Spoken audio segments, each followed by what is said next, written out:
नमस्कार दोस्तों, मैं श्रुति श्रीवास्तव और आप देख रहे हैं खबर प्याली।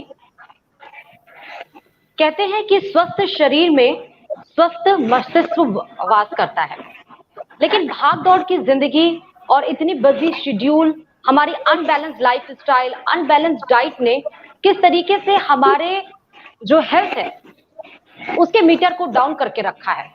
ऊपर से कोरोना जैसी महामारी की वजह से और दिक्कतें आ गई हैं। दुनिया चेंज हो रही है, लाइफस्टाइल चेंज हो रही है और कई सारी परेशानियों का हमें सामना करना पड़ रहा है। लेकिन आप अपनी जिंदगी से इन परेशानियों को, इन दिक्कतों को कैसे छू मंतर कर सकते हैं और भारतवर्ष में 5000 साल पहले आई हुई आयुर्वेद और योग के समग्र पद्धति को कैसे इस्तेमाल कर सकते हैं, आज इसी पर हम चर्चा करेंगे।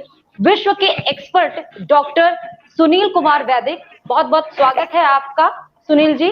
और आप WHO यानी कि world health research and development organisation के प्रेसिडेंट हैं और ट्रू आयुर के मेडिकल एडवाइजर हैं। साथ ही हमारे साथ हैं डॉक्टर ज्योति वैदिक, बहुत बहुत स्वागत है खबर प्याली पे डॉक्टर ज्योति जी आपका। आप HOD हैं MGMUST यूनिवर्सिटी जयपुर की और साथ ही गोल्ड मेडलिस्ट हैं योगा और योगा में। आप दोनों का ही बहुत स्वागत है सर हमारे साथ खबर प्याली पे जुड़ने के लिए। तमाम सारे लोग हमारे साथ जुड़ रहे हैं सर, क्योंकि योगा और आयुर्वेद एक ऐसी पद्धति है जिसने ना सिर्फ लोगों को ये समझाया कि आप कैसे फिट रह सकते हैं, बल्कि ये भी बताया कि आप कैसे मेंटली फिट रह सकते हैं स्ट्रेस से, एंजाइटी से और अपने रूटीन को सही करके। और वो सारे पैसे जो आपके पॉकेट से खर्च होते हैं दवाइयों पर, उसको बचाकर आप किसी और काम में लगा सकते हैं। बहुत सारे सवाल जो हमारे सोशल साइट्स पे आए हुए हैं, हमने उनको कलेक्ट करने की कोशिश की है और आप तक पहुंचाने की कोशिश की है, जिस वजह से आप उसका जवाब दे पाए और उन सारे लोगों को अपने सवालों के जवाब मिल पाए। तो सर शुरुआत करते हैं हम। सबसे पहले सर डॉक्टर साहब हम शुरुआत करेंगे, क्योंकि कोरोना जैसी महामारी आई हुई है।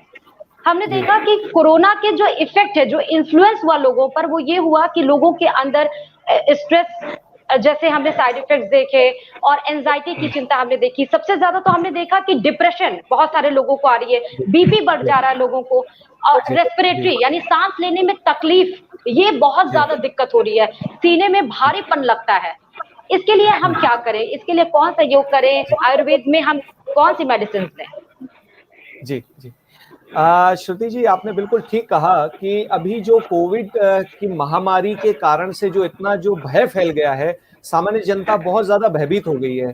डर का माहौल जो क्रिएट हो गया है, एक दूसरे को देख करके व्यक्ति ज्यादा भयभीत हो रहा है कि अगर उसे हो गया, मेरे पड़ोसी को हो गया, मेरे रिश्तेदार को हो गया, तो मेरा क्या होगा, तो भविष्य में क्या होगा, उसको लेकर के जो चिंता पैदा हो गई है, एंजाइटी जैसे हम कह सकते हैं, दुश्चिंताएं कह सकते हैं, वो अपने आने वाले भावी जीवन को बिल्कुल शून्य सा मानने लगा है। कई लोग बहुत ज्यादा डिप्रेस्ड हो गए हैं, डिप्रेशन की स्टेज में चले गए, बहुत डीप डिप्रेशन की स्टेज में चले गए, स्ट्रेसफुल रहने लगे हैं। उसी की वजह से इनका ब्लड प्रेशर बढ़ जाता है। ठीक है, जब भी बहुत ज्यादा स्ट्रेस बढ़ जाता है लाइफ में, तब ये ऐसा होता है। और ये बात बिल्कुल ठीक है कि जिन लोगों को कोविड पॉजिटिव जो नहीं है, जिनको कोविड के कोई सिम्टम्स नहीं है, लेकिन फिर भी इस डर की वजह से रेस्पिरेटरी डिस्ट्रेस होता है, बहुत ज्यादा रेस्पिरेशन में प्रॉब्लम आती है। कई लोग जो अस्थमा के पेशेंट हैं, ऑलरेडी जिनको अस्थमा है, लंबे समय से दमे की बीमारी है, उनको केवल इस डर की वजह से अस्थमा के अटैक्स आने लग गए हैं।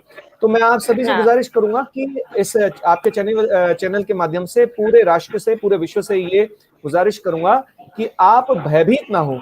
देखिए, कोई भी अगर बीमारी है तो उसका इलाज भी है, ये निश्चित है। वैसे ही जैसे रात होती है तो उसके बाद सवेरा होता है, तो अपने दृष्टिकोण को आशावादी बना के रखें। याद रखिए, हर लोग एक नहीं होता है। अगर नॉर्थ पोल है तो साउथ पोल भी है, और साउथ है तो नॉर्थ पोल भी है। तो हमें आशावादी दृष्टिकोण रखना है, ऑप्टिमिस्टिक रहना है। दूसरी एक बात ध्यान रखिए कि आप बीमार तब तक नहीं होंगे जब तक कि आप 3 नियमों का नियमित पालन करते हैं। 3 नियमों को अगर आप लोग पालन करते हैं तो आप बीमार नहीं होंगे। और अगर किसी कारण से आप बीमार हो गए हैं तो इन 3 नियमों का पालन शुरू कर लीजिए, बहुत जल्दी आप ठीक हो जाएंगे।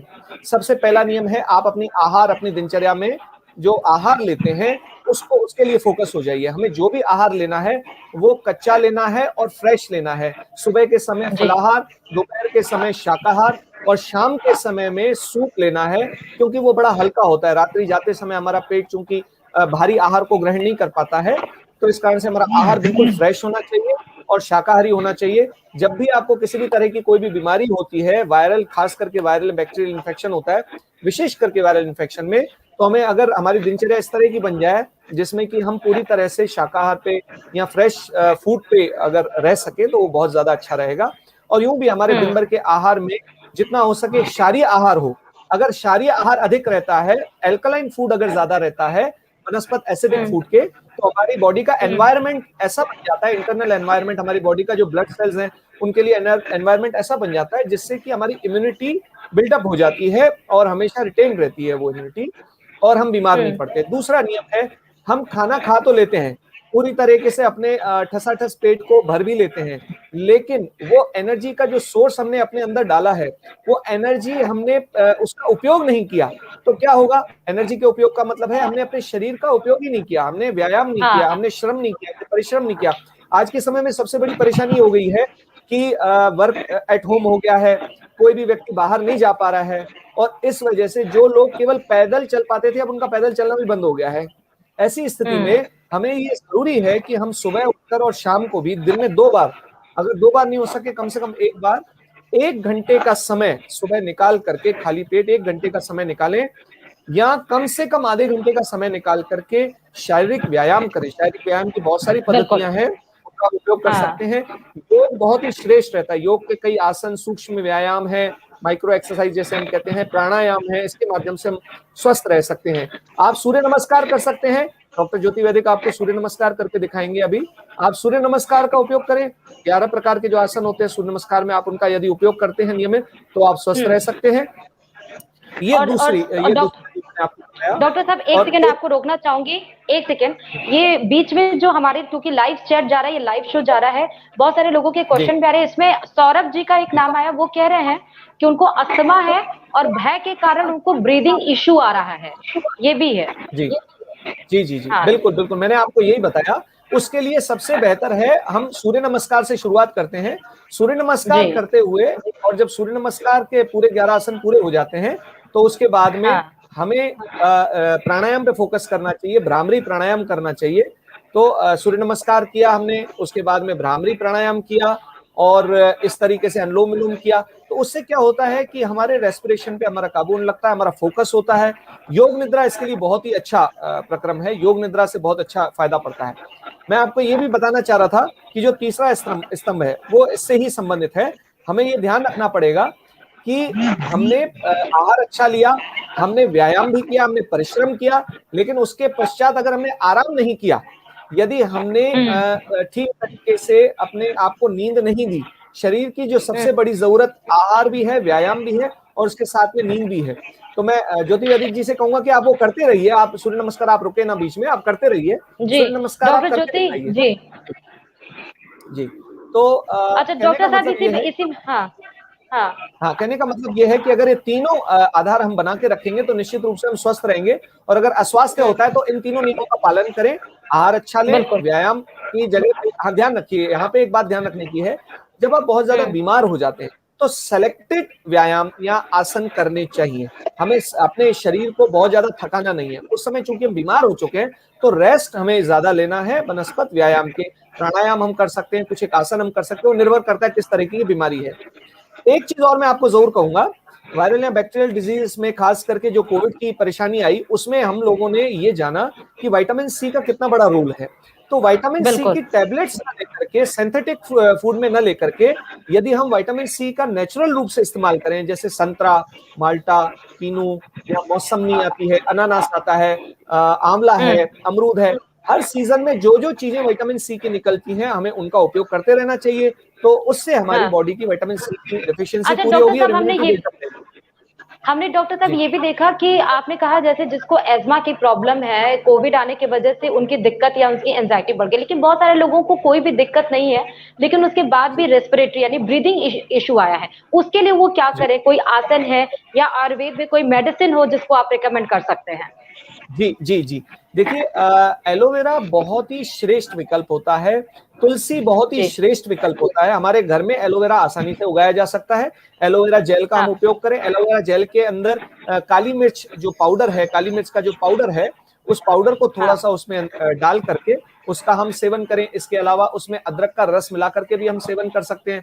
उसमें हाँ तुलसी जी। भी डाल करके, तुलसी के जो पत्ते हैं उनको डाल करके उनका भी सेवन करें। यदि किन्हीं भाई बहनों के पास में जो आजकल अपार्टमेंट का कल्चर हो गया, तो अपार्टमेंट में रहते हैं, वहां पर एलोवेरा या तुलसी अगर नहीं उगा सके वो किसी भी वजह से, तो ट्रू आयोर की ये जो आप देख रहे हैं, ट्रू आयोर के कई सारे प्रोडक्ट्स हैं जो नेचुरल प्रोडक्ट्स हैं। उसमें ये एलोवेरा का जूस आपको मिल जाएगा ट्रू आयोर का, उसका आप उपयोग कर सकते हैं। 25 से 30 ml ये आप दिन में 2 बार लें, और अगर बीमारी ज्यादा है तो दिन में 2 से 3 बार भी ले सकते हैं। ये ट्रू आयुर्वेद का जो तुलसी ड्रॉप्स है, इस तुलसी ड्रॉप्स का आप उपयोग कर सकते हैं। 2 बूंद जो है दिन में सुबह और शाम को दिन में 2 बार आप ले सकते हैं। ज्योति हाँ। वैदिक जी से मैं कहूंगा कि आप भ्रामरी प्राणायाम करके दिखाइए। जो जो कि भ्रामरी सांसों की प्राणायाम जो है दिक्कत वो अगर स्ट्रेस हो। एंजाइटी देता है जी, अच्छा। स्ट्रेस और एंजाइटी से बहुत अच्छा रिलीफ देता है भ्रामरी और अनुलोम विलोम। तो भ्रामरी अच्छा। प्राणायाम अच्छा। करते हुए अगर रेगुलर रखा जाए भ्रामरी प्राणायाम को और अनुलोम विलोम किया जाए, तो इससे भी बहुत अच्छे स्तर पे एंजाइटी से जी। दूर रहा जा सकता है जी। तो ये भ्रामरी प्राणायाम आपको जो डॉक्टर ज्योति वैदिक करके दिखा रही हैं, जो आपको स्ट्रेस और एंजाइटी अगर किसी को हो रही है उससे दूर रख सकता है। डॉक्टर साहब बहुत सारे सवाल आ रहे हैं, तो हम अगले सवाल की तरफ अपने बढ़ते हैं। डॉक्टर ज्योति वैदिक करते रहे हैं भ्रामरी प्राणायाम। तो जी दूसरा सवाल मेरा ये है डॉक्टर साहब कि बहुत सारे लोगों को हमने देखा कि जोड़ों का दर्द होता है, कमर की दर्द होती है, गर्दन की, ये बहुत आम प्रॉब्लम है। जी, डॉक्टर ज्योति वैदिक जी आवाज आ जो रही है है सर वो आपको? ओंकार ओंकार की ध्वनि कर रही है। भ्रामरी के दौरान जो है ओंकार की ध्वनि होती है, तो ये ओंकार की अच्छा ध्वनि जी। जो है वो पूरी फैल रही है यूनिवर्स में। हमारे यहाँ पे भी फैल रही है, इस कारण से बिल्कुल। आवाज आ रही है। सर उनको एक बार कर ले देते हैं भ्रामरी, फिर हम शुरू करते हैं। जी जी जी जी जी, ये ये प्रॉपर जो डॉक्टर है ज्योति वैदिक जी। अच्छा सर, ये जो वाइब्रेशन होता है भ्रामरी प्राणायाम करने से, वो आपकी बॉडी में किस प्रकार, क्या इसका यूज क्या होता है आपकी बॉडी के अंदर? वो जो भ्रामरी प्राणायाम के वाइब्रेशंस क्रिएट होते हैं, वो हमारे ब्रेन और हमारे नर्वस सिस्टम के अंदर जो एग्जॉशन हो गया है उसको रिलीज करता है, और हमारे ब्रेन के अच्छा। अंदर पीनियल ग्लैंड और पिट्यूटरी ग्लैंड को एक्टिवेट करता है, स्टिमुलेट करता है। उसकी वजह से पिट्यूटरी ग्लैंड को मास्टर ग्लैंड कहा जाता है। हमारे शरीर का जो एंडोक्राइन सिस्टम है, जो ग्रंथियों का सिस्टम है, जिसके अंदर थायराइड भी है, जिसके अंदर पेंक्रियाज भी है, एड्रिनल ग्लैंड भी है, और माताओं बहनों से संबंधित जो ग्रंथियां होती हैं, स्त्रियों की जो ग्रंथियां, पौरुष ग्रंथियां, उनके जो हार्मोन समय समय पे सीक्रेट होते रहते हैं, उनको रेगुलेट हाँ। करता है, टाइम टू टाइम उनके हार्मोन सीक्रेट कराता है, जिससे ठीक है। हार्मोनल डिसबैलेंस की प्रॉब्लम नहीं होती है। भ्रामरी यूं देखने में तो बड़ा सरल सा है, लेकिन उसके बेनिफिट्स बहुत अच्छे हैं और पूरे शरीर पे उसका बिल्कुल। अच्छा प्रभाव पड़ता है। बिल्कुल। और ये बहुत सारे सवाल भी थे जो मैंने आपसे भी पूछे कोविड को लेकर के, डिप्रेशन, एंजाइटी, इसमें रिंकू जी हैं, गीता देवी जी हैं, प्रतिमा, इन सबके सवाल आई होप कि आप लोगों को मिल गए होंगे। डॉक्टर साहब हम अगले जी क्वेश्चन की तरफ बढ़ते हैं। ये जी आम दिक्कत है, जैसे मैंने अभी आपको बताया कि जोड़ों का दर्द होना या कमर दर्द होना या गर्दन दर्द जी होना, इसके जी लिए क्या उपाय है हमारे योग में, प्राणायाम में, आयुर्वेद में, कि हम कैसे इससे निजात पा सकते हैं? बहुत सारे लोगों के मैंने देखे, इवन अपने फैमिली मेंबर्स को भी मैंने देखा जिसको ये सारी दिक्कतें हैं। और सर इसके जी साथ ही जी कई सारे लोगों के हमारे सोशल साइट पे क्वेश्चन भी आए। हरप्रीत कौर है जिनकी उम्र जी जो है वो 40 साल है, और जी, इनको डिस्क की प्रॉब्लम है, और इनको स्लिप डिस्क, नर्वस जी जी, इनको इनका नर्वस भी कंप्रेस्ड रहता है, और मसल्स ठीक है, जो होते हैं वो उनके शिफ्ट करते रहते हैं, और इनके बाएं ओके, पैर में पीछे की तरफ जी, फुट तक इनको पूरी मतलब इनको पेन रहता है। और साथ ही प्रमोद बहुत कुमार पेन वर्मा रहता जी है, हैं। हाँ जी। जी जी प्रमोद कुमार वर्मा जी हैं जिनको कमर दर्द रहता है 2 साल से, और इनकी उम्र जो सर बहुत ही ज्यादा कम है, तो 20 साल के हैं, 2 साल से इनको कमर दर्द है। जी जी जी। पहले तो हाँ मैं जी। आपको बताना चाहूंगा श्रुति जी, इसका आयु से कोई संबंध नहीं है।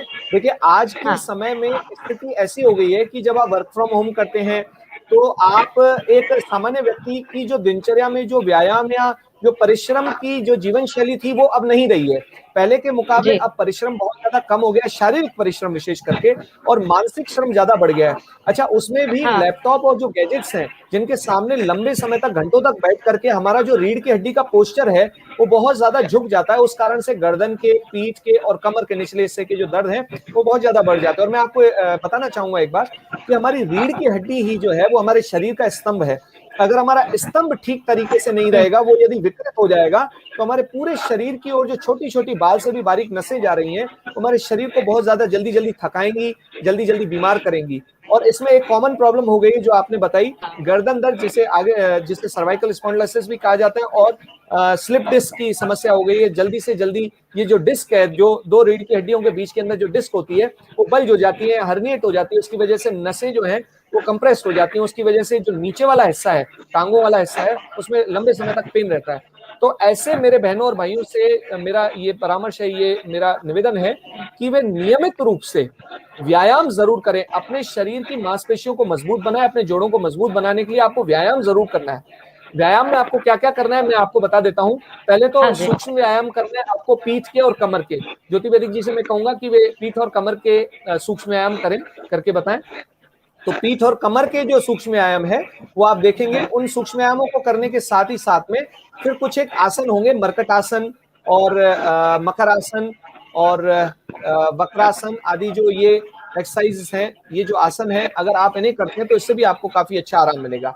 साथ ही साथ मैं आपको ये जरूर कहूंगा कि अच्छा, कई ये लोग डॉक्टर साहब, ऐसे जो हैं डॉक्टर ज्योति वैदिक कर रही है वो कौन सा आसन कर रही है? देखिए, ये सूक्ष्म व्यायाम है, ये माइक्रो एक्सरसाइज है। ये पीठ और जो अच्छा। कंधे हैं उनकी अच्छा। कसरत है। जिन लोगों को गर्दन का दर्द रहता हाँ। है, तो गर्दन के दर्द वालों को अगर ये इस तरीके से, ये स्ट्रेचिंग जो आप कर रहे हैं, आप देख रहे हैं ये स्ट्रेचिंग हो रही है, ये स्ट्रेचिंग अगर रेगुलर करते रहेंगे तो जो मांसपेशियां स्टिफ हो गई हैं गर्दन की, कंधों की, उनमें बड़ा आराम आता है, बहुत अच्छा रिलीफ मिलता है उनमें। तो कहने का मतलब है कि यदि हम ये रेगुलर करते रहें तो हमारी मांसपेशियां जो है मजबूत बनी रहेंगी, और जल्दी से जल्दी ये एक बहुत ही छोटी उम्र में जो ये परेशानी आती है गर्दन दर्द की या कमर दर्द की या पीठ दर्द की, वो नहीं आएंगी। और अगर आई है तो जल्दी से जल्दी इनका उपचार भी हो जाएगा योग के माध्यम से।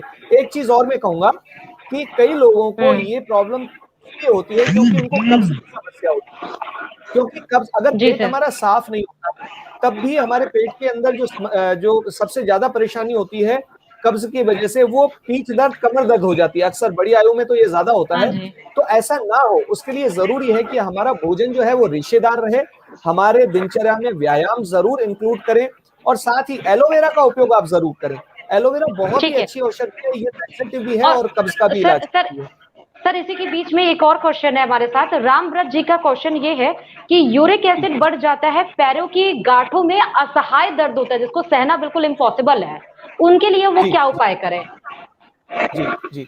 देखिए, जो लोग, मैंने बताया जैसे कि जो लोग बहुत ज्यादा बैठने का काम करते हैं, ओल्ड एज में आकर के बहुत ज्यादा चहलकदमी नहीं कर पाते हैं, सिर्फ इस वजह से कि लंबे समय तक वो या तो सरकारी नौकरी में रहे या किसी भी नौकरी में बैठक का काम उनको ज्यादा रहा, और रिटायरमेंट के बाद में फिर वो श्रम करना अगर छोड़ देते हैं, तो ऐसी स्थिति में उनके जो जोड़ होते हैं उनके मध्य में यूरिक एसिड जमा होने लग जाता है, जिसकी वजह से वहां के आसपास की जो झिल्ली होती है वो यूरिक एसिड उस झिल्ली को नष्ट करने लग जाती है, काटने लग जाती है। ठीक है, साइनोवियल जॉइंट कहते हैं हम, साइनोवियल मेम्ब्रेन कहते हैं। ठीक है, साइनोवियल मेम्ब्रेन नाम की जो झिल्ली होती है उसे काटने लग जाती है। तो ये बहुत जरूरी है कि हम रेगुलर एक्सरसाइज करें। एक्सरसाइज से उस जॉइंट को अगर आप मूव करते रहें टाइम टू टाइम, तो उससे आपको समस्या नहीं होगी। जोड़ों के दर्द में और कमर दर्द और जो पीठ दर्द है, इनमें एक चीज बहुत ही अच्छी है, इसमें हार श्रृंगार का पौधा आता है। हार श्रृंगार के पौधे का जो रस है, अगर हम उसका उपयोग करें तो ये बहुत ही अच्छा लाभदायी परिणाम देता है। इसके अलावा अश्वगंधा बहुत अच्छा लाभदायी परिणाम देता है, अश्वगंधा का अगर हम उपयोग करते रहें। इसके अलावा गुग्गुल जो है, गुग्गुल बहुत अच्छी औषधि होती है, गुग्गुल का हम उपयोग कर सकते हैं। आयुर्वेद में महायोगराज गुग्गुल भी बहुत अच्छा है। महावात विध्वंसक रस इसके लिए बहुत ही अच्छा विकल्प है, जो कि एक चिकित्सक के मार्गदर्शन में इनको लेना चाहिए। अगर ये लेते रहे समय समय पे तो ये बिल्कुल नहीं होगा। और मैंने जैसे बताया कि व्यायाम और दिनचर्या यदि व्यवस्थित रहे, खान पान का विशेष ध्यान देना चाहिए। ठीक है सर, इसके बीच में एक और आया, अस्कंद श्रीवास्तव जी का है कि लंग्स फंक्शन को इम्प्रूव कैसे किया जाए? जी, देखिए, लंग फंक्शन को अगर आपको इम्प्रूव करना है तो कपाल भाती बहुत अच्छी एक्सरसाइज है। ठीक है, कपाल भाती, डॉक्टर ज्योति वैदिक जी कपाल भाती हमें करके दिखाएंगे। कपाल भाती में हमारा जो लंग फंक्शन है, लंग कैपेसिटी बढ़ जाती है, और ये लंग कैपेसिटी बढ़ करके इतनी अच्छी उसकी लंग कैपेसिटी हो जाती है कि जो सामान्य रूप से किसी भी जनरल खांसी जुकाम बुखार में जो व्यक्ति, एक सामान्य व्यक्ति जल्दी से बीमार पड़ जाता है, जिसकी लंग कैपेसिटी अच्छी होती है, उसे ये समस्या नहीं आती है। कपाल भाती हम सभी जानते हैं, झटके से सांस को नाक के माध्यम से बाहर निकालने के लिए झटके से नाक से बाहर निकालना कपालभाति कहलाता है। लगातार इसके झटके देने होते हैं। ये आयु के हिसाब से, परिस्थिति के हिसाब से हम 5 मिनट से लेकर 10 मिनट तक भी कर सकते हैं, या 50 स्ट्रोक से लेकर के 500-1000 स्ट्रोक तक भी कर सकते हैं। और ये निर्भर करता है कि बीमारी किस तरीके की और पुरानी है या नहीं है। इसके अलावा भस्त्रिका प्राणायाम भी बहुत अच्छा प्राणायाम है। इससे भी हमारी लंग कैपेसिटी डेवलप होती है। भस्त्रिका करने के लिए हम लंबी गहरी सांस लेकर के और झटके से लेंगे और झटके से छोड़ते हैं। भस्त्रिका का बहुत अच्छा अभ्यास डॉक्टर ज्योति वैदिक हमें करके दिखा रही है। इस प्रकार से भस्त्रिका किया जाता है। ये जो है हाथ ऊपर करके और लंबे से सांस लेना, फिर लंबे से सांस छोड़ना। अच्छा, जी जी जी, गहराई सांस लेकर के और गहरी सांस जो है छोड़नी है, लेकिन झटके के साथ में छोड़नी है। जैसे लोहार की धोकनी चलती है ना, लोहार की धोकनी की तरीके से हमें करना है। इससे हमारे लंग्स की कैपेसिटी बहुत अच्छी डेवलप हो जाती है। जी जी सर, और इसके अलावा अगर रनिंग या जॉगिंग भी की जाए तो उससे भी लंग कैपेसिटी अच्छी होती है। जी बिल्कुल। बहुत सारे लोगों के सर क्वेश्चन आ रहे हैं ऑलरेडी हमारे सोशल साइट पे, बहुत सारे लोगों के क्वेश्चन आए जिसको मैंने कलेक्ट किया है। अभी भी लाइव चैट में हमारे साथ बहुत सारे क्वेश्चन आ रहे हैं। एक है श्रद्धा श्रीवास्तव, जिनकी उम्र बताई हो कि वो 30 साल की हैं, उनको वेरिकोज की प्रॉब्लम है सर।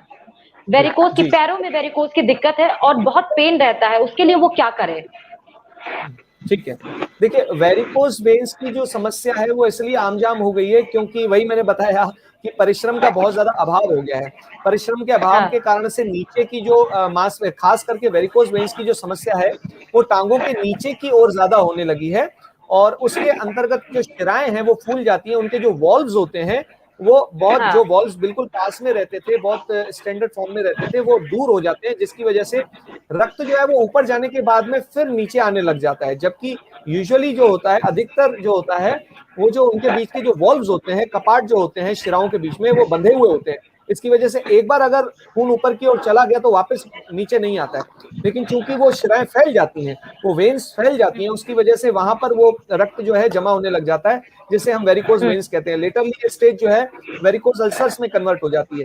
तो ऐसे लोगों के लिए मेरा निवेदन है, जिन्हें हो चुका है, वो वेरिकोज वेन्स के लिए एक तो उसके अच्छी तरीके से बैंडेज उसको रैप करके रखें, और पैरों को ऊपर करके करने वाली जो है पाद वृत्तासन जैसी, पाद वृत्तासन डॉक्टर ज्योति वैदिक करके बताएंगी। पाद वृत्तासन, पैरों को गोल गोल घुमाना होता है, इसमें लेट करके पीठ के बल लेट जाना होता है, और दोनों पैरों को बारी बारी से हमें अंगूठे को इस तरीके से गोल गोल घुमाना होता है, पूरी तरह पीठ के बल लेट करके। जब पीठ के बल लेट जाते हैं तो पैरों को इस तरीके से गोल गोल घुमाने से क्या होता है कि जो हमारी जो ब्लड वहां पर रिटेन हो गया है, जो ब्लड जमा हो गया है, वो धीरे धीरे ऊपर की ओर जाता है। और वेरिकोज वेन्स वालों को रात्रि सोते समय जब भी वो सोए तो पैरों के नीचे 2 तकिए लगाकर सोने चाहिए। इसके अलावा वेरिकोज वेन्स वालों के लिए अलसी के तेल की नीचे से ऊपर की ओर मालिश करनी चाहिए।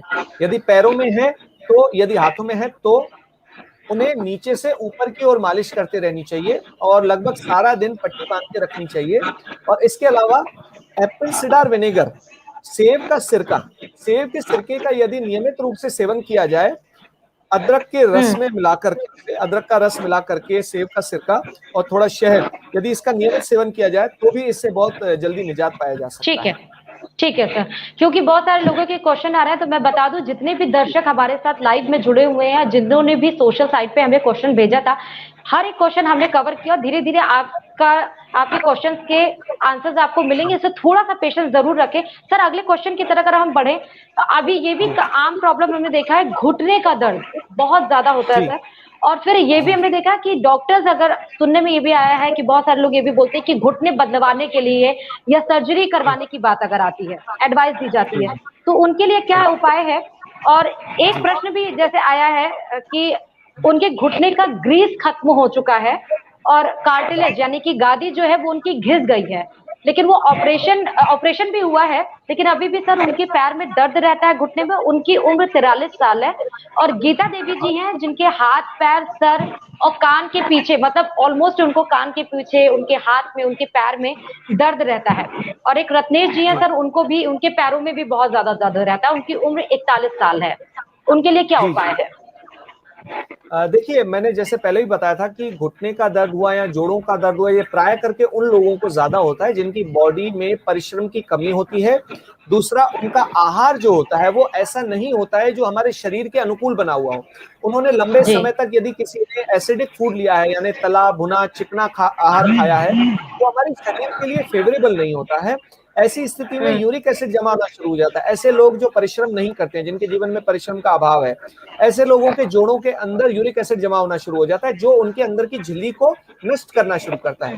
एक बार जब वो जी। झिल्ली नष्ट हो जाती है, तो जो संधि होती है, जो जुड़ाव होता है, उसकी जो कार्टिलेज होती है, वो भी नष्ट होना शुरू हो जाती है। कारण ये रहता है, दोनों हड्डियां जो होती हैं वो आपस में घिसना शुरू हो जाती है, इस वजह से कार्टिलेज भी नष्ट हो जाती है। तो उन लोगों के लिए ये बहुत अच्छा संदेश है जिनको ऐसी समस्या अभी शुरू नहीं हुई है, लेकिन वो अपने आहार और अपनी दिनचर्या में बहुत ज्यादा बदलाव नहीं ला पा रहे हैं, वो अभी भी तला भुना खा रहे हैं, तो अभी संभल जाएं, सुधर जाएं, क्योंकि बाद में बड़ा कष्ट होता है। लेकिन जिन लोगों को ये समस्या है, उनके लिए घबराने की बात नहीं है। जब जागो तब सवेरा है। आपको ये ध्यान रखना है कि अब से आपको जितना हो सके क्षारीय आहार लेना है। अपने दिन भर के आहार में सुबह के समय फलों का सेवन, दोपहर के समय शाक सब्जियों का, फ्रेश शाक सब्जियों का सेवन करना है। रात्रि के समय हमें सूप लेना है, और जितना हो सके हमें जो बहुत ज्यादा यूरिक एसिड प्रोड्यूस करने वाला जो भोजन है, तला भुना भोजन है, चिकना भोजन है, उसे नहीं खाना है, उससे बचना है। साथ ही साथ हमें हल्के फुल्के व्यायाम भी करने हैं, घुटने के व्यायाम करने हैं। हमें डॉक्टर ज्योति वैदिक घुटने के व्यायाम करके बताएंगी किस तरीके से घुटने के जो सूक्ष्म व्यायाम है, सूक्ष्म व्यायाम होते हैं, उनसे बड़ा अच्छा आराम मिलता है। और उसके बाद में एक आसन भी मैं आपको बताऊंगा कि जो आसन करने से भी घुटनों में बड़ा अच्छा आराम मिलता है। उस आसन का नाम है उत्तान पादासन। उत्तान पादासन से भी काफी अच्छा रिलीफ मिलता है। और सर, एक नील अडवाणी जी भी हैं जिनका ये आया कि उनके एंकल पेन उनको बहुत रहता है, उसके लिए वो क्या करें, उसका ट्रीटमेंट क्या है? जी, एंकल पेन, देखिए एंकल पेन में क्या होता है कि जब व्यक्ति चलता है तो उसको चलने में भी बड़ी समस्या आती है और तकलीफ होती है। कुछ भी वो पहनता है, अगर उसको हल्का सा भी दबाओ तो उसमें भी दर्द होता है। ऐसी स्थिति में भी उनको सूक्ष्म व्यायाम से शुरुआत करनी चाहिए। इसके अलावा अस्थि संधानक लेप करके आता है आयुर्वेद में, अस्थि संधानक लेप।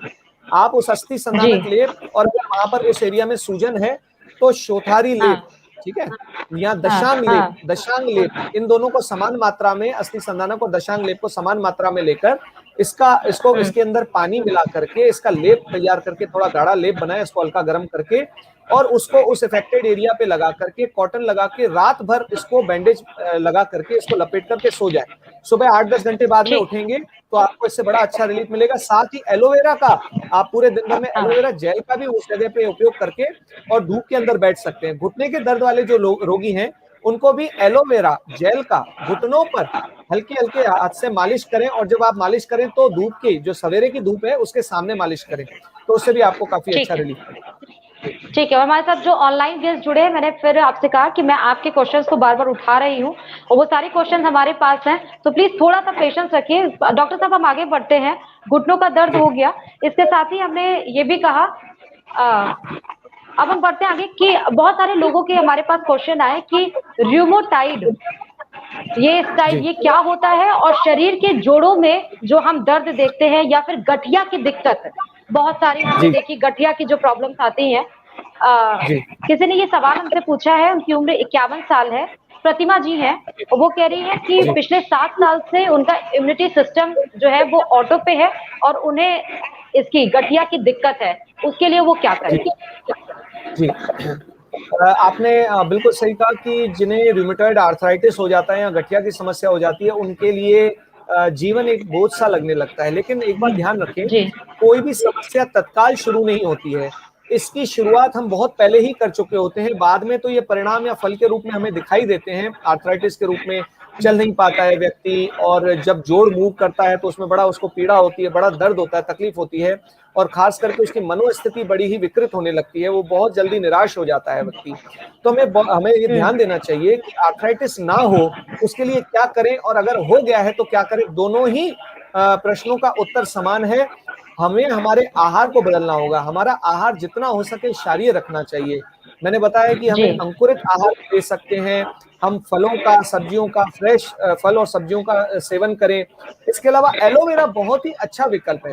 हमें हमारा डाइजेशन को इम्प्रूव रखने के लिए एलोवेरा का जरूर उपयोग करना है। इम्यूनिटी, खास करके रूमेटॉइड आर्थराइटिस कंडीशन में इम्यूनिटी का बहुत बड़ा रोल है, गठिया की कंडीशन में इम्यूनिटी का बहुत बड़ा रोल है। ऐसी स्थिति में तुलसी बहुत अच्छा विकल्प है। यदि हम तुलसी का हाँ सेवन नियमित करते रहें, तुलसी ड्रॉप्स का सेवन नियमित करते रहें, अगर आपके पास तुलसी नहीं है तो तुलसी ड्रॉप का सेवन करें या फिर एलोवेरा का उपयोग करें।